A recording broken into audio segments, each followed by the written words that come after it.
Hello fanatics, welcome to my newly named True Crime Story Time. I have a case for you today. As true crime fanatics, there are plenty of red flags in these stories. A bang on the head, hurting animals, lots of different little things that you can usually tell someone is going to grow up to be some kind of serial killer or very, very troubled individual.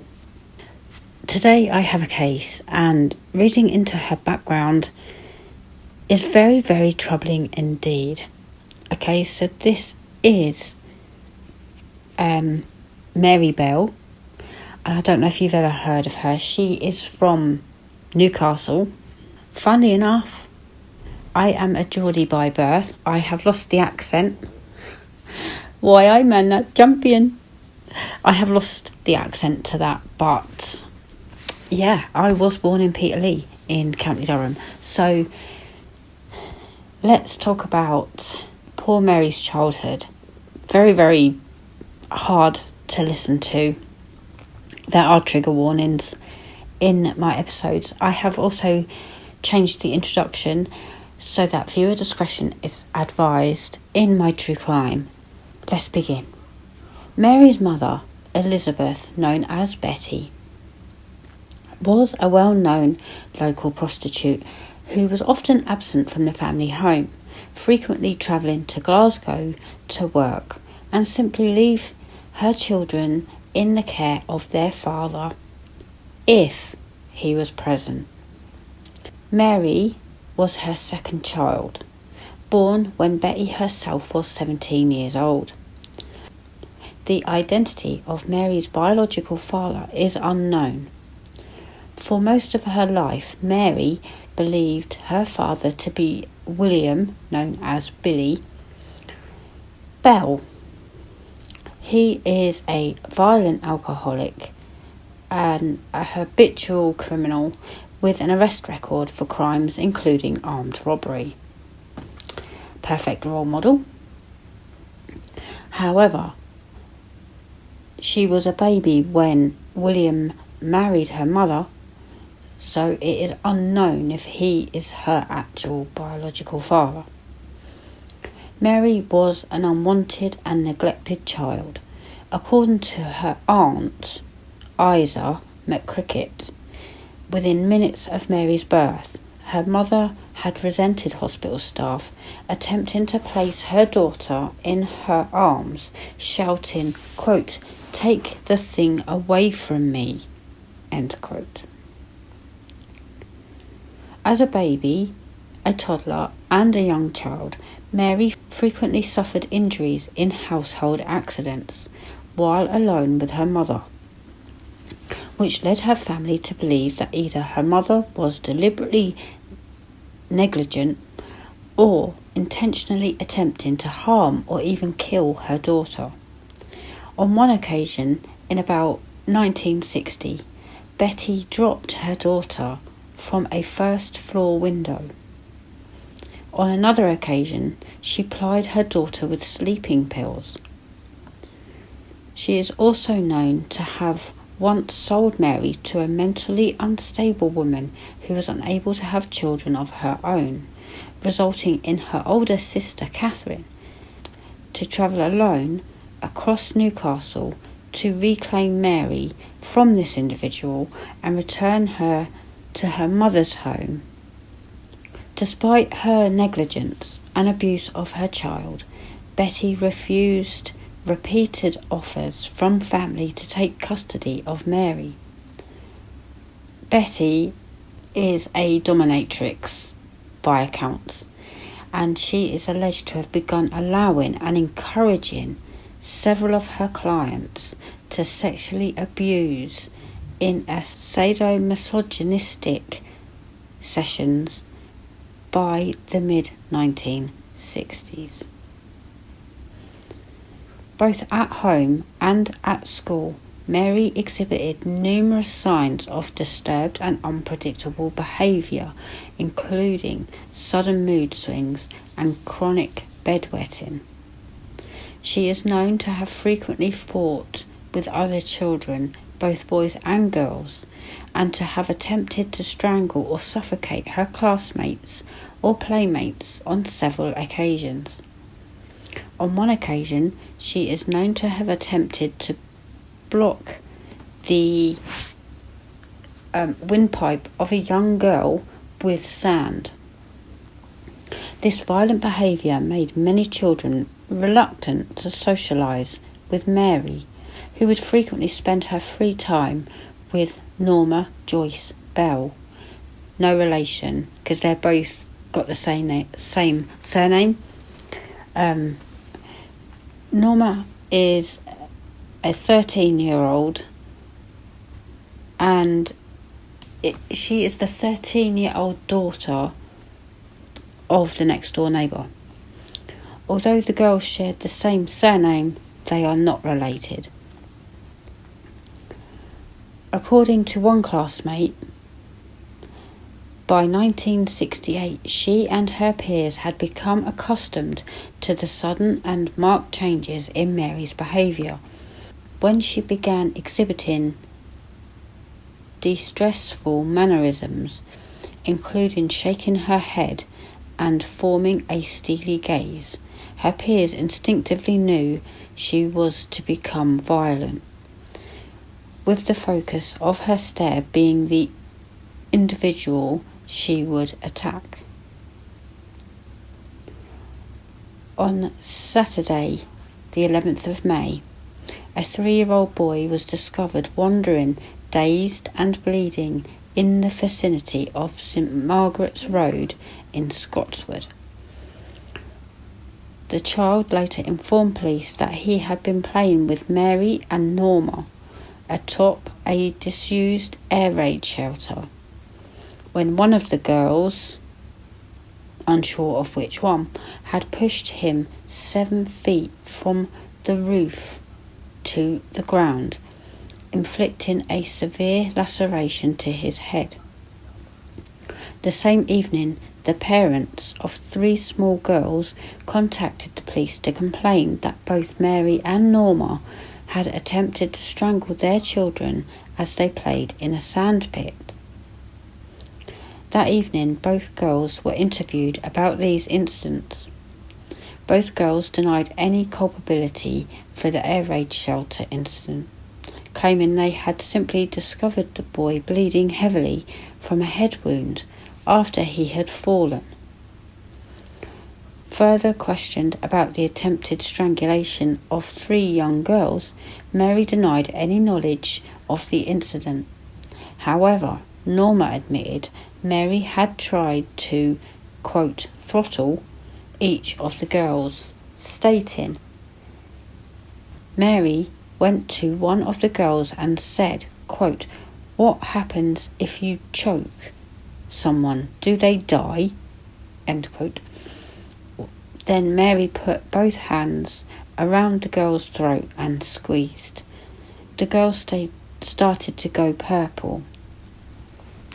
I told Mary to stop, but she wouldn't. Then she put her hands around Pauline's throat and she started going purple as well. Another girl, Susan Cornish, came up and Mary did the same thing to her.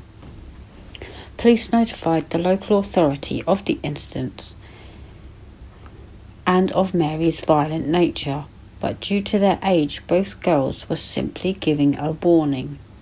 No further action was taken. In the 1960s, Newcastle upon Tyne experienced a significant urban renewal project.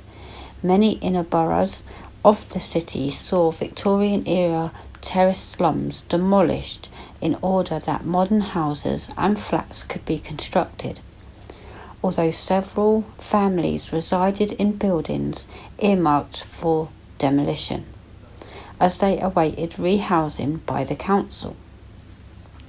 Local children frequently played in or close to the derelict houses, and upon the rubble-strewn expanses of land. One of these locations was a large expanse of waste ground located close to a railway line known to local children as Tin Lizzie. The street which ran parallel to this expanse of waste ground was St Margaret's Road. On the 25th of May 1968, the day before her 11th birthday, Mary Bell strangled 4-year-old Martin Brown in an upstairs bedroom of a derelict house located at St Margaret's Road. She is believed to have committed this crime alone. Martin's body was discovered by 3 children at approximately 3:30 p.m. He was laying on his back with his arms stretched above his head. Aside from specks of blood and foam around his mouth, no signs of violence were visible upon his body. A local workman named John Hall soon arrived on the scene. He attempted to perform CPR to no avail. As he was attempting CPR, 2 local girls, 10-year-old Mary Bell and her 13-year-old friend and neighbour Norma Bell, appeared at the doorway to the bedroom. Both were quickly shooed out of the house. The 2 knocked on the door of Martin's aunt and informed her, quote, "One of your sister's bairns child has just had an accident. We think it's Martin, but we can't tell because there's blood all over him," end quote. The following day, Dr. Bernard Knight conducted a post-mortem upon the body of Martin Brown. He was unable to find any signs of violence on the child's body and thus was unable to determine the child's cause of death, although he was able to discount the investigators' theory that the child had died of poisoning through ingesting tablets. An inquest on the 7th of June returned an open verdict. On Mary's 11th birthday, the 26th of May, she and Norma broke into and vandalised a nursery in nearby Woodland Crescent. The 2 entered the premises by peeling tiles off the slate roof, tearing books, upturning desks, and smearing ink and poster paints about the property before escaping. The following day, staff discovered the break-in and vandalism and immediately notified the police, who also discovered 4 separate notes, which claimed responsibility for Martin Brown's murder. One of these notes stated, quote, "I murder so that I may come back," end quote. Another read, quote, "We did murder Martin Brown. F off, you bastard." That's not quite quoted, but you get where I'm going with that. It's a third note went, "F off, we murder, watch out Fanny and faggot," end quote. The final note was the most complex reading. "You are mice. Why? Because we murdered Martin. Go Brown. You beat, look out, there are murders about by Fanny and old faggot. You screws." It's written like child's writing, so that's why I'm struggling to read it. They spell Martin with an Martain rather than how it is supposed to be. So, yeah. The police dismissed this incident as tasteless and childish pranks. 2 days later, on the 29th of May, shortly before the funeral of Martin Brown, in a game of chicken, both girls called upon the house of his mother, June, asking to see her son. When June replied that they couldn't see her son because he was deceased, Mary replied, quote, "Oh, I know he's dead. I want to see him in his coffin," end quote. On the afternoon of the 31st of July 1968, a 3-year-old named Brian Howe was last seen by his parents in the street outside his house, playing with one of his siblings, the family dog, and Mary and Norma. When he did not return home later that afternoon, concerned relatives and neighbours searched the streets without success. At 11 p.m, a search party discovered Brian's body between 2 large concrete blocks upon Tin Lizzie. The first policeman to arrive at the scene observed that a, quote, "deliberate but feeble," end quote, attempt had been made to conceal the body, which was covered in clumps of grass and weeds. There were several bruises and scratches upon his neck. A pair of broken scissors lay close to his feet. The coroner would conclude that Brian had died of strangulation and that he had been deceased for up to 7.5 hours before his body was discovered. The killer had evidently squeezed Brian's nostrils closed with one hand as he or she had gripped the throat with the other. Numerous puncture wounds had been inflicted to the child's legs before death. Sections of his hair had been cut from his head, and his downstairs area had been partially mutilated. And a crude attempt had been made to carve the initial M into his stomach. The relatively small amount of force used to murder Brian led the coroner to conclude that the murderer was another child. Numerous grey and maroon fibres were discovered upon Brian's clothing and shoes. These fibres did not source from any clothing within the Howe household and had been transferred to the child by his murderers. The discovery of Brian Howe's body sparked a large-scale manhunt. Over 100 detectives from across Northumberland were assigned to the investigation, and more than 1,200 children had been questioned with regard to their whereabouts by the 2nd of August. 2 children questioned by detectives on August the 1st were Mary and Norma, whom witnesses had already informed investigators had been seen playing with Brian shortly before he was believed to have died. In her initial interview, Norma seemed excitable, whereas Mary was markedly more observant.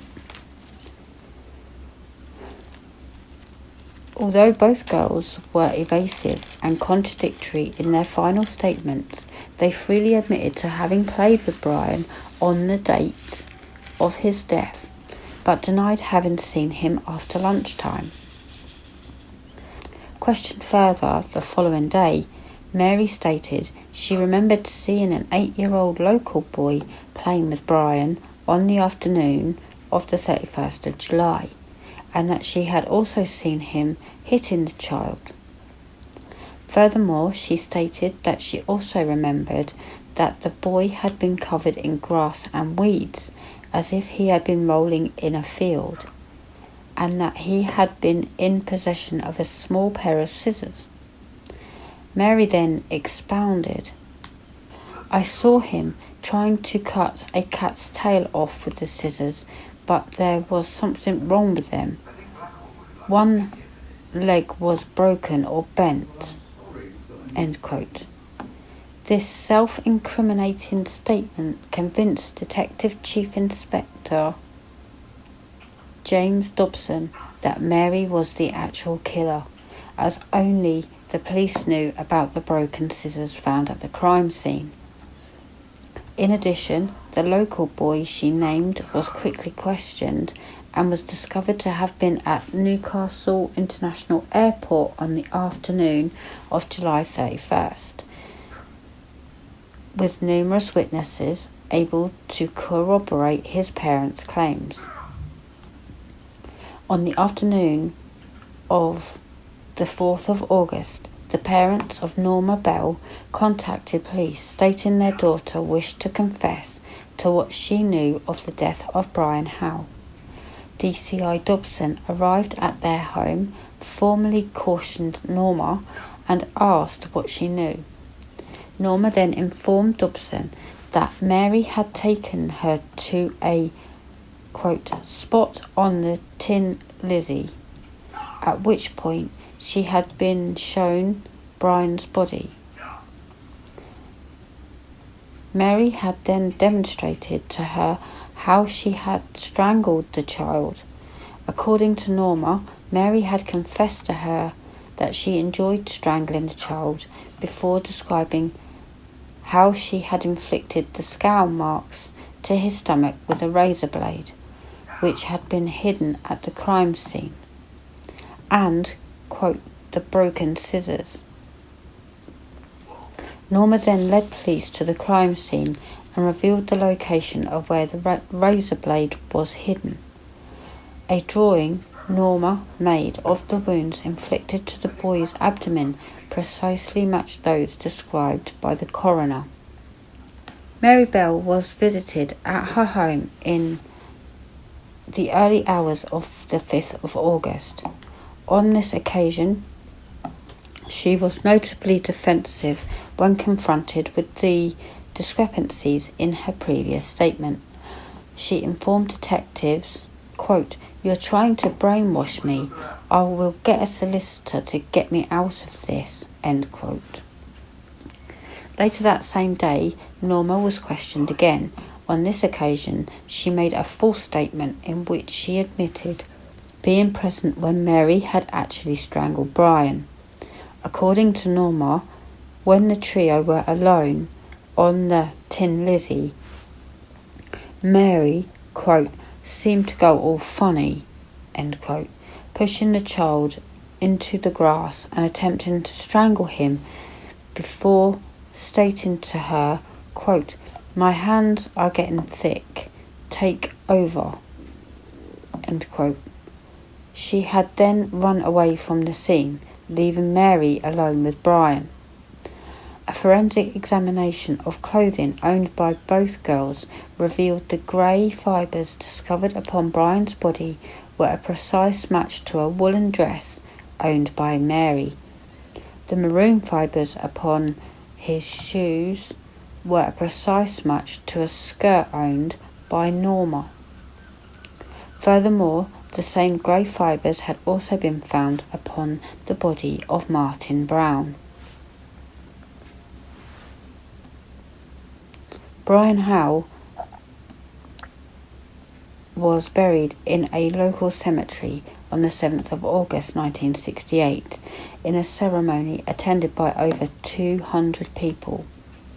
According to DCI Dobson, who had planned to arrest both girls later that day, Mary Bell stood outside the Howe household as the child's coffin was brought from the home at the beginning of the funeral procession. Dobson later stated, quote, "She stood there laughing and rubbing her hands. I thought, my God, I've got to bring her in. She'll do another one," end quote. Both girls were formally charged with the murder of Brian Howe at 8 p.m. that evening. In response to this charge, Mary replied, quote, "That's all right by me," end quote. Norma burst into tears, simply saying, I'll pay you back for this, end quote. In the presence of an independent witness, Mary prepared a written statement in which she admitted to being present when Brian Howell was murdered, by insisting that the murder had been committed by Norma.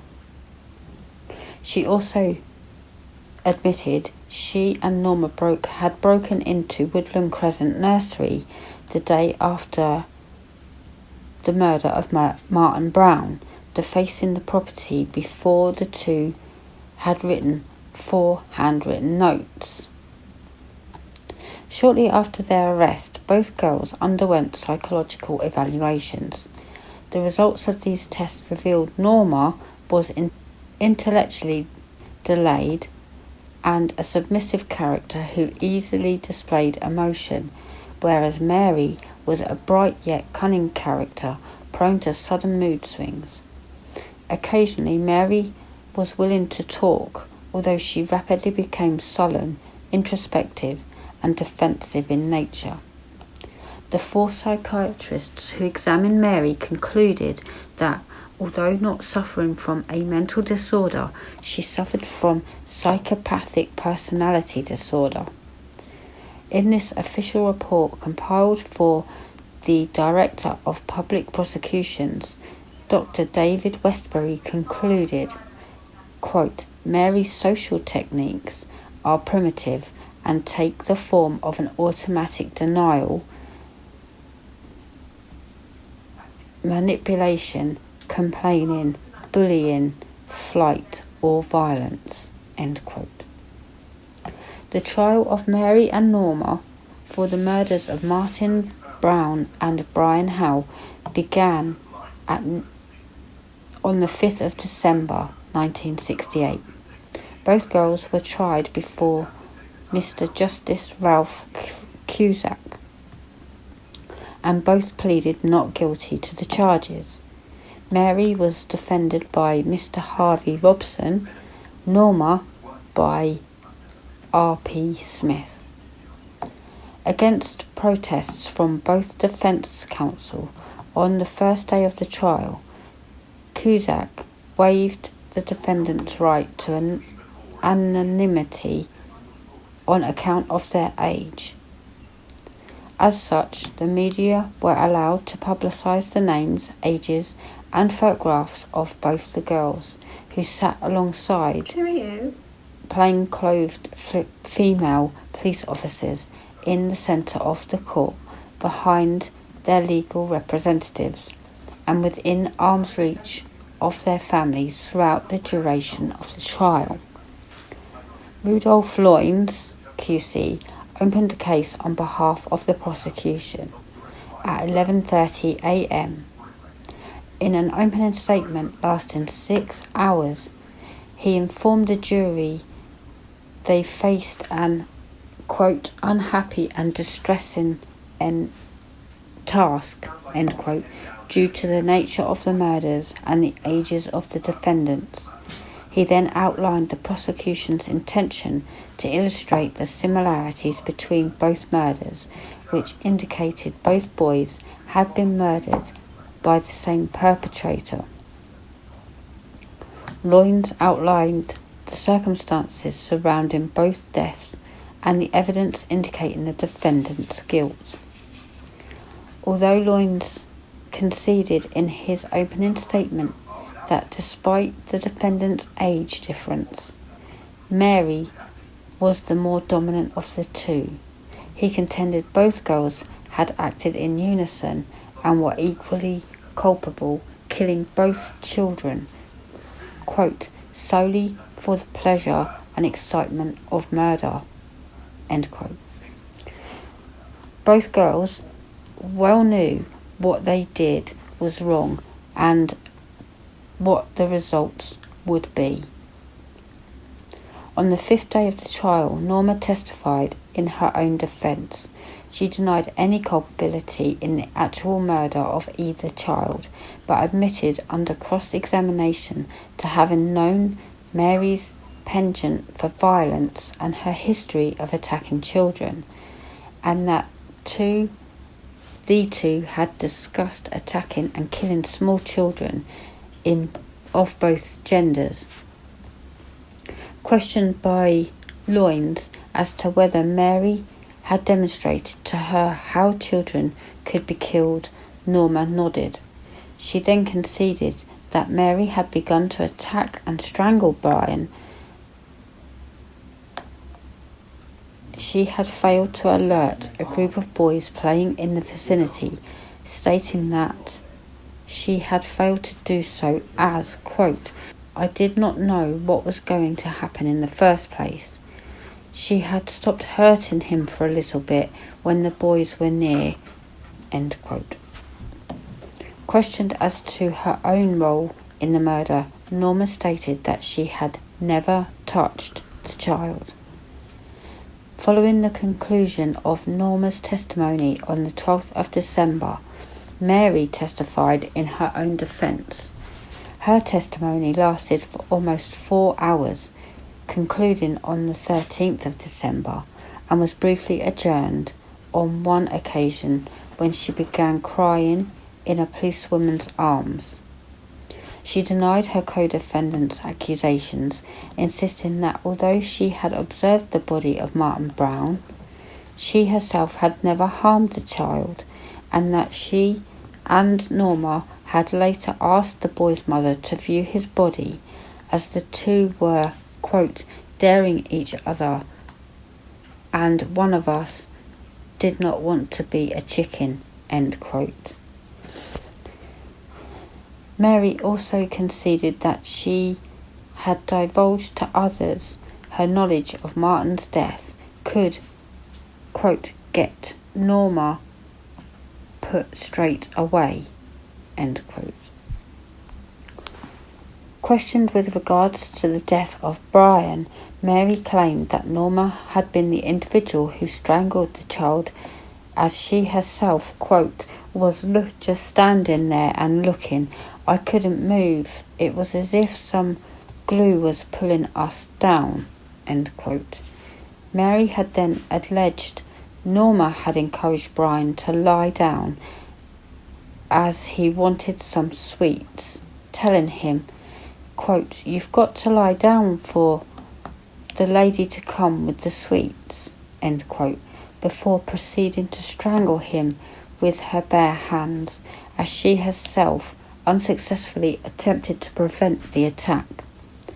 Mary further stated she could determine the level of force Norma had exhibited because, quote, her fingertips and nails were going white, end quote, and again conceded that she had failed to inform authorities of her knowledge of Norma's actions out of both fear and a misguided sense of loyalty. Norma's mother, Catherine, then testified that several months prior to the murder of Brian Howe, she and her husband had discovered Mary attempting to strangle Norma's younger sister Susan, and that she had only released her grip on their daughter's throat after her husband had punched Mary in the shoulder. A child psychiatrist named Ian Fraser then testified that Norma's mental age was 8 years and 10 months, and that although her capacity of knowing right from wrong was limited, she was capable of appreciating the criminality of the acts which she was accused of committing. On the 13th of December, Norma's defence counsel, R.P. Smith, delivered his closing argument to the jury. He emphasised that although both girls were on trial together, no real evidence existed against his client, and the only evidence against Norma was Mary's accusations against her. Smith implored the jurors to suppress feelings of outrage and malice, and dispel any idea that, quote, both little girls pay for the actions of one of them. Harvey Robson then delivered his closing argument on behalf of Mary. Robson illustrated her broken background and dysfunctional family and the blur between fantasy and reality in her mind. Robson also referenced the testimony of Dr. David Westbury, who had testified on behalf of the defence. He had interviewed Mary on several occasions prior to the trial and had formed a, quote, definitive view, end quote. The child suffered from a serious personality disorder, which he classified as a retarded development of her mind, and that this had been caused by both genetic and environmental factors. This abnormality, Westbury had contended, had impaired Mary's actual responsibilities for her acts. Referencing the notes both girls had left in a nursery after the murder of Martin Brown, Robson stated that the notes proved the crimes were, quote, a childish fantasy, end quote, and in Mary's case were written to attract attention to herself. In his closing argument, Loynes, the prosecution, described the case as grotesque. Loynes further remarked of Mary's lack of remorse and her high degree of cunning. The trial lasted 9 days and would deliberate for 3 hours and 25 minutes before reaching their verdicts. Mary Bell was cleared of murder but convicted of the manslaughter of both boys on the grounds of diminished responsibility. Norma Bell was acquitted of all charges.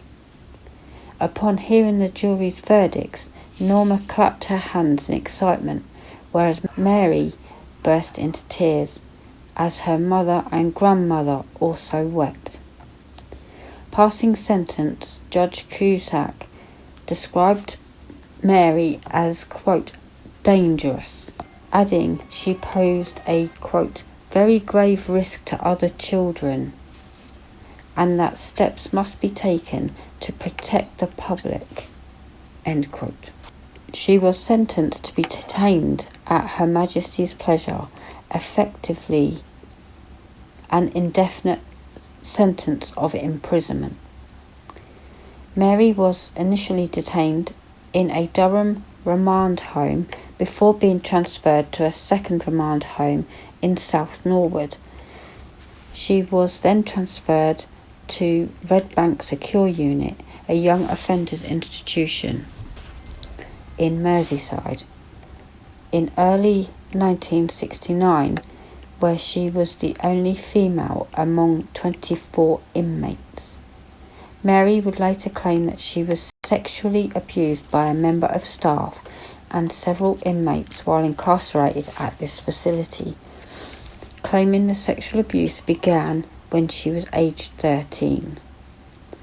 In November 1973, at the age of 16, she was transferred to a secure wing of HM Prison in Cheshire. Reportedly, Mary resented her transfer to this facility, and while incarcerated, she unsuccessfully applied for parole. In June 1976, Mary was transferred to Moor Court Open Prison, where she undertook a secretarial course. 15 months later, in September 1977, Mary again made national headlines when she and another inmate, Annette Priest, briefly escaped from this open prison. Both escapees spent several days in the company of 2 men in Blackpool, visiting the amusements and sleeping in various local hotels, where Mary used the alias Mary Robinson before the 2 escapees parted company. Mary was arrested at the Derbyshire home of one of the men, Clive Shirtcliffe on the 13th of September, having by this stage dyed her hair blonde in an effort to disguise her identity. She was returned to custody that evening. Annette was arrested in Leeds days later. Mary's penalty for absconding was a loss of prison privileges for 28 days. In June 1979, the Home Office announced their decision to transfer Mary Bell to HM Prison Arscombe Grange, an open category prison, in efforts to prepare her for eventual release into society, which was planned for the following year. In November 1979, Mary worked first as a secretary, then as a waitress at a cafe in York under supervision guidelines in efforts to prepare her for eventual release.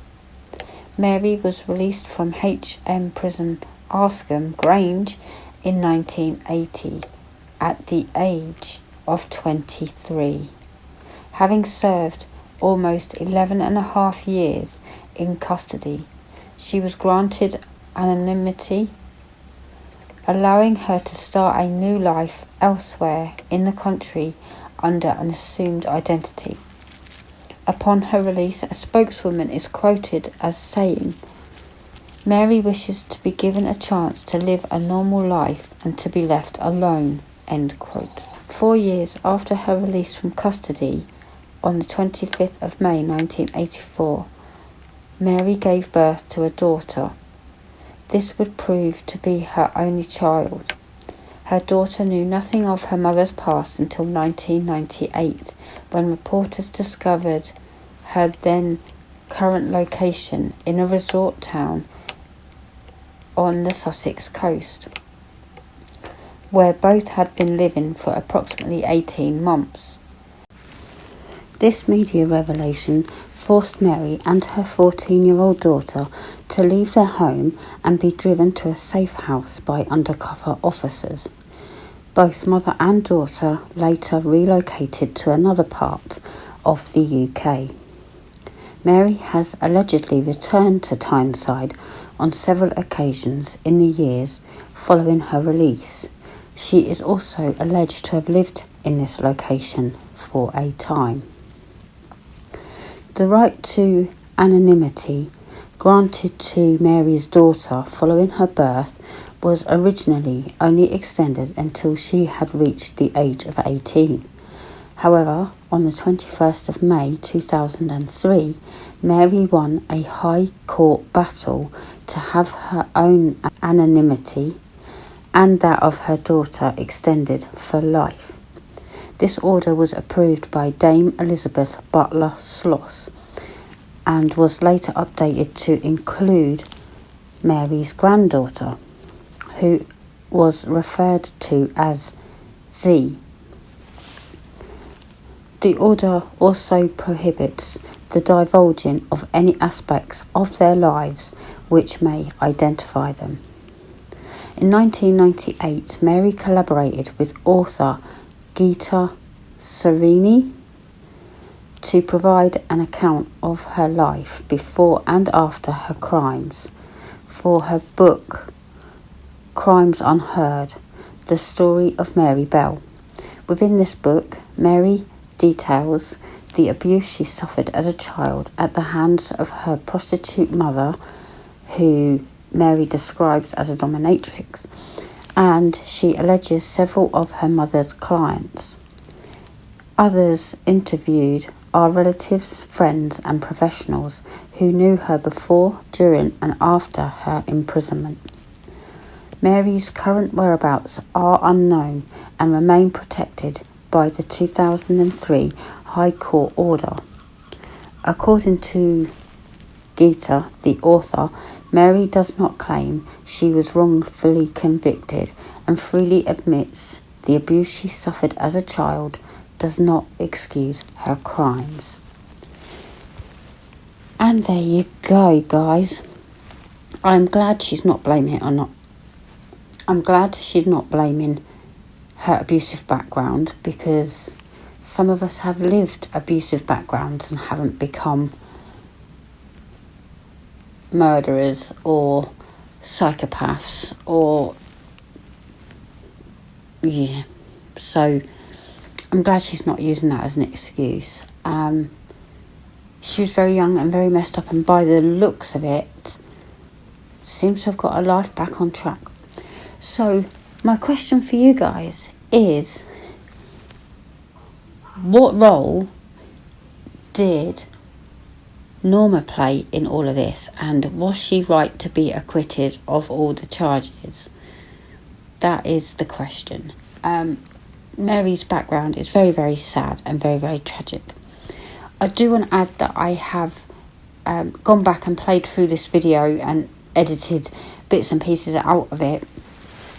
And I do notice a bit of background noise, and it's people walking past my window or where I forgot to silence. Because what I do is I record me diamond painting, then I do the voiceover for the true crime, so that I can spend the time looking up different things and giving you my undivided attention during the true crime. So yeah, I think I forgot to silence the video at some points. Doesn't usually happen, it's a one-off, so please, it was annoying me, so hopefully it hasn't annoyed you too much. And do come back, because it's a rare occurrence. Thank you for spending time with me. I have been working on Ozzy from Diamond Art Studio. Gorgeous painting. Can't wait till he is completed. And I shall see you in a true crime story time very, very soon. Stay safe out there. Bye.